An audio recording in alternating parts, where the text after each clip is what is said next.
আসসালামু আলাইকুম প্রিয় শিক্ষার্থীবৃন্দ।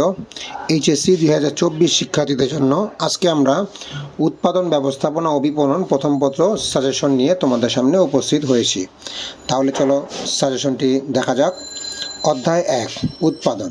এখান থেকে আমরা দিয়েছি উৎপাদনের ধারণা, আওতা, উৎপাদনশীলতার গাণিতিক সমস্যা, অর্থাৎ এখানে যে অঙ্কগুলো আছে উৎপাদনশীলতা, শ্রম উৎপাদনশীলতা, কাঁচামালের উৎপাদনশীলতা, মোট উৎপাদনশীলতা, এইসব অঙ্কগুলো তোমরা ভালোভাবে করবে। এখান থেকে একটি সৃজনশীল অঙ্ক আসবে। এরপরে আসে অধ্যায় 2 উৎপাদনের উপকরণ। এখান থেকে আমরা দিয়েছি উৎপাদনের উপকরণের ধারণা, ভূমি, শ্রম, মূলধন, এদের শ্রেণীবিভাগ সহ আলোচনা। এরপরে আছে অধ্যায় 5 উৎপাদন ব্যবস্থাপনা।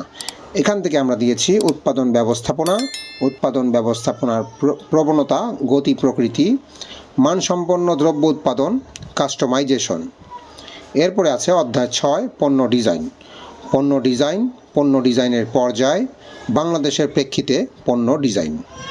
এরপরে আছে অধ্যায় 7 মান ব্যবস্থাপনা। মান ব্যবস্থাপনার ধারণা, নিম্নমানের পণ্য উৎপাদনজনিত খরচ, prevention cost, appraisal cost, internal cost, external, failure cost, মান নিশ্চিতকরণ, টোটাল কোয়ালিটি ম্যানেজমেন্ট, বিএসটিআই এবং আইএসও।